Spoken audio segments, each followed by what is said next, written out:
할렐루야, 아멘. 고난주간 넷째 날 목요일입니다. 우리가 이 목요일을 세족 목요일이라고 그렇게 이야기합니다. 세족이라는 것이 무슨 뜻입니까? 발을 씻는다는 뜻이죠. 발을 씻겨준다. 이 목요일에 그런 일이 있었기 때문이죠.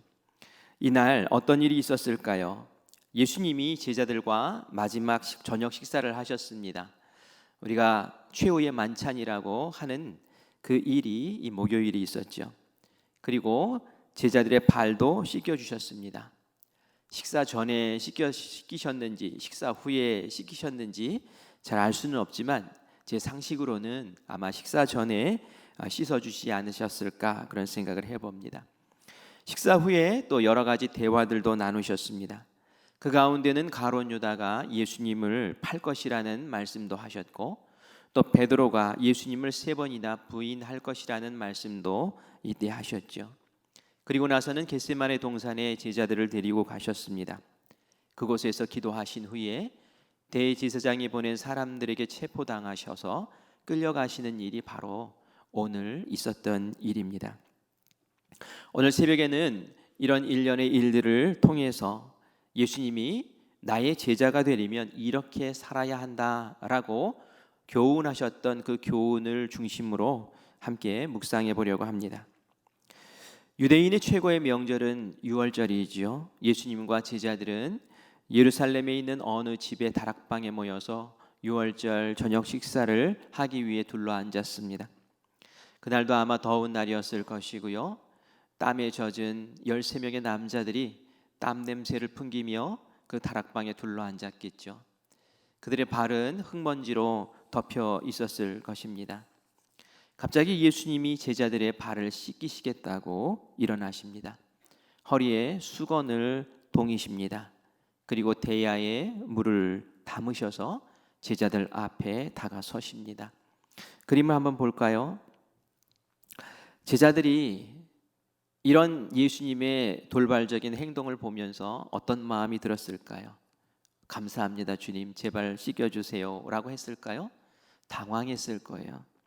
유대 풍습에 손님이 왔을 때 보통 종을 시켜서 발을 씻겨드렸거든요. 그런데 지금 예수님이 발을 씻기겠다고 나서신다면 예수님이 우리의 종이 되시겠습니까? 그건 말도 안 되는 일이죠 하면서 베드로가 그렇게 할 수 없다고 말려보았지만 예수님을 말릴 수가 없었습니다. 예수님은 이날 제자들의 발을 직접 씻기시면서 무엇인가 이 제자들에게 꼭 알려주고 싶은 교훈이 있으셨기 때문입니다. 하나님 곁으로 떠나기 전에 이 제자들에게 알려주고 싶은 것이 있었어요. 제자는 이렇게 살아야 한다라는 것을 알려주고 싶으셨죠. 예수님의 눈에 제자들이 하나 되지 못하고 서로 아웅다웅하는 모습이 보였습니다. 누가 더 높냐라는 것 가지고 서로 싸우고 다투고 있었습니다. 이런 일이 한 번 있었던 것이 아니라 수시로 벌어졌던 논쟁거리였습니다. 누가복음 22장에 보면 만찬 자리에서도 이런 일이 벌어졌던 것을 볼 수 있습니다. 누가 더 높냐, 누가 더 크냐라는 걸 가지고 예수님이 곧 떠나실 텐데 그 자리에서 서로 다투고 있었던 것이죠. 이전에도 이런 일이 있었습니다. 제자 공동체가 이러면 안 되는데 하는 마음이 예수님의 마음 가운데 찾아왔죠. 누가 높고 누가 낮은 것이 무슨 소용이냐. 중요한 것은 섬김으로 서로 사랑하고 돌보고 아껴주는 것인데 그것이 제자의 자세인데 하는 마음에 예수님 많이 섭섭하고 아쉬웠습니다. 일전에도 누가 크냐라고 다투었을 때 예수님이 말씀으로 가르쳐 주신 적이 있었습니다. 마가복음 10장 43절, 45절, 45절 말씀을 우리 말씀의 뜻을 생각하면서 함께 읽겠습니다. 너희 중에는 그렇지 않을지니 너희 중에 누구든지 크고자 하는 자는 너희를 섬기는 자가 되고 너희 중에 누구든지 으뜸이 되고자 하는 자는 모든 사람의 종이 되어야 하리라. 인자가 온 것은 섬김을 받으려 함이 아니라 도리어 섬기려 하고 자기 목숨을 많은 사람의 대속물로 주려 함이니라. 아멘, 아멘. 이전에 예수님께서 제자들이 서로 누가 높으냐고 누가 크냐고 다투고 있을 때에 해주셨던 말씀입니다. 큰 자가 되고 싶으냐? 그럼 섬기는 자가 되라. 으뜸이 되고 싶으냐? 그럼 종이 되어서 섬겨라. 나 역시도 섬김을 받으려고 이 땅에 온 것이 아니라 섬기러 왔다. 나의 섬김은 내 목숨을 대속물로 내어주는 그런 섬김이다. 예수님께서 그 섬김의 결정체가 무엇인지를 보여주시기 위해서 이 땅 가운데 오셨음을 알려주시면서 너희들도 나처럼 섬겨라. 제발 좀 높고 낮음을 따지지 말고 섬겨라 라고 그렇게 말씀하시는 것을 봅니다. 예수님이 생각하신 지도자의 참된 권위는 겸손과 희생과 사랑의 섬김 속에서 나온다고 예수님은 생각하셨습니다. 그래서 예수님의 리더십을 우리는 서번트 리더십이라고 이야기를 하죠. 종처럼 그렇게 섬기시는 리더십을 말합니다. 그런데 제자들이 그런 말씀을 들었음에도 불구하고 여전히 아웅다웅 다투고 있으니 예수님이 직접 허리에 수건을 동이고 일어서지 않을 수가 없었던 것이죠. 섬기는 것은 이런 것이다. 크고자 하는 사람은 나처럼 해야 된다라고 직접 몸으로 제자의 삶이 무엇인지를 보여주셨습니다. 제자들의 발을 하나하나 씻기시면서 몸으로 가르쳐 주셨습니다. 사도 요한은 이런 모습을 이렇게 기록하고 있어요. 내가 너희에게 행한 것 같이 너희도 행하게 하려 하여 본을 보였노라. 예수님이 늘 제자들의 발 씻기신 건 아니었어요. 하지만 보여서 가르쳐 주고 싶었어요. 행함으로 보여주고 싶었어요. 제발 좀 보고 배워라 라고 그렇게 오늘 예수님의 그 허리에 수건을 동이셨던 겁니다. 예수님이 제자들에게 교훈하시는 것 무엇입니까? 제자의 삶을 겸손과 사랑과 희생으로 리더로서의 영향력을 드러내는 거야. 그게 제자의 삶이야 라고 알려주셨죠. 예수님은 그 길을 끝까지 걸으셨습니다. 그 방법은 실패한 방법이 아니라 성공한 방법이었습니다. 그래서 우리에게 구원의 역사를 이루신 줄 믿습니다. 이 일이 있은 후 만찬 자리가 펼쳐졌습니다. 6월절 저녁 식사가 시작되었습니다. 만찬이라고는 하지만 대단한 음식이 차려진 것은 아니었습니다. 6월절에 먹는 음식, 빵과 포도주와 그리고 약간의 양고기가 있었을지 모르겠습니다. 그러나 이날 저녁 만찬은 이전에 먹었던 저녁 만찬과 확연히 달랐습니다. 왜냐하면 예수님께서 그 저녁 식사 시간에 빵을 드시고 포도주를 드시고 축사하시는 내용이 있었기 때문입니다. 빵을 드시고 예수님께서 말씀하셨습니다. 떼어서 주시면서 이 빵은 내 몸이다 라고 말씀하셨습니다. 잔을 드시고 또 제자들에게 나누어 주시면서 말씀하셨습니다. 이 포도주는, 이 잔은 너희를 위해 흘리는 나의 피다, 언약의 피다 라고 말씀하시며 이것을 기념하라고 하셨죠. 그렇게 기념하는 것이 우리가 드리는 성찬식의 기원이 되었습니다. 예수님께서 그 최후의 만찬을 통해서 대속의 의미를 제자들에게 심어 주셨죠. 더불어 이 빵과 이 포도주, 나의 살과 나의 피를 먹고 마시는 너희는 이제 한 몸이야.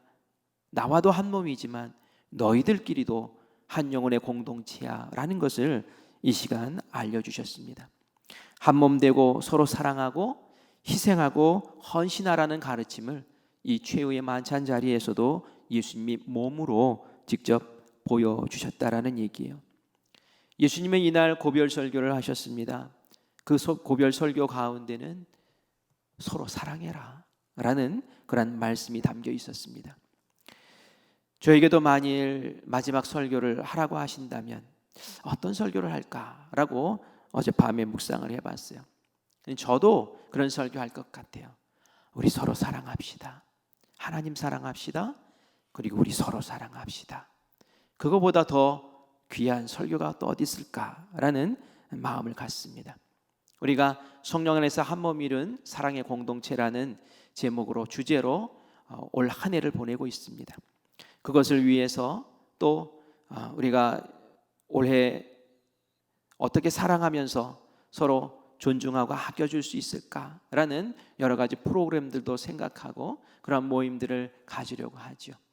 한마음 체육대회도 그런 일환에서 우리가 서로 하려고 하는 겁니다.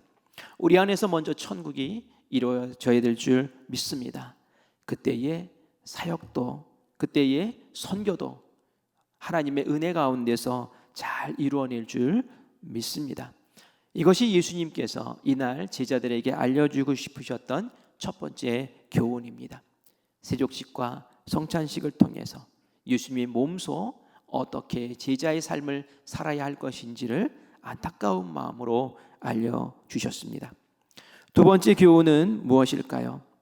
식사 후에 제자들을 이끌고 겟세마네 동산으로 가십니다. 뭐 하러 가셨습니까? 바로 기도하러 가셨습니다.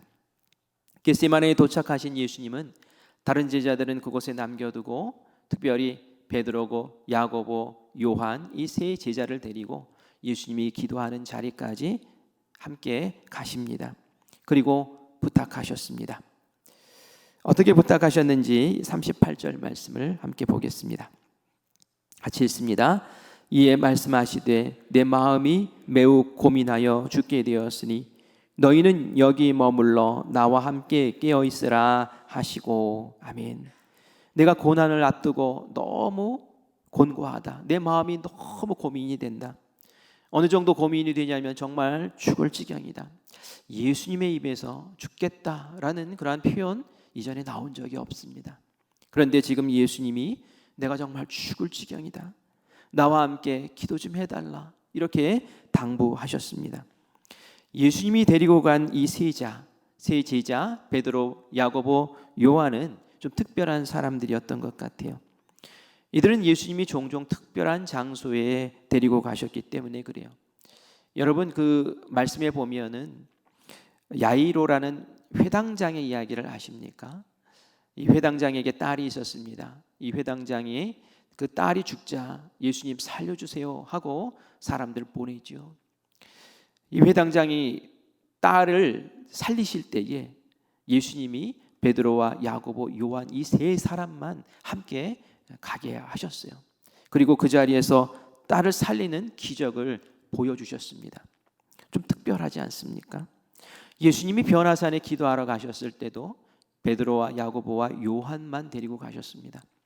그곳에서 예수님이 얼굴에 광채가 나고 그 옷이 하얗게 변하고 그리고 그곳에 모세와 엘리야가 나타나서 함께 대화하는 그런 기적적인 장면을 이 세 제자에게 보여주셨습니다. 이 세 제자는 기적이 일어난 영광의 자리에 참여했던 특별한 제자들이었어요. 그리고 지금 예수님이 그들에게 특별한 자리에 함께했던 그 제자들에게 이제는 나의 어려움의 자리에도 함께 있어 나와 함께 기도해달라고 그렇게 지금 신신당부를 하고 계시는 거죠. 그런데 이들 어땠습니까? 야속하게도 이들은 자고 있었어요. 예수님이 가서 흔들어 깨우지만 잠깐 깼다가 또 잡니다. 잠깐 깼다가 또 잡니다. 제자들은 고통의 길, 고난의 길도 함께 할 수 있어야 참된 제자인 줄 믿습니다. 기적의 자리, 영광의 자리, 그런 자리만 좋아하는 그런 제자 말고 영광의 자리도 고난의 자리도 함께 할 수 있는 그 제자, 그런 제자가 참된 제자가 아니겠습니까? 여러분들은 어떻습니까? 고난의 길, 영광의 길, 그 모두 주님과 함께 걷는 제자 되기를 간절히 축원합니다. 그런데 이런 제자가 되려면 어떻게 해야 될까요? 그러려면 깨어 있어야 됩니다. 무엇에 깨어 있어야 될까요? 기도하는 것에 깨어 있어야 된다는 거예요. 예수님은 하나님의 뜻을 분명히 알기 위해서 지금까지 기도하고 있었어요. 예수님 생각에는 이 고난이 좀 늦게 찾아오면 어떨까?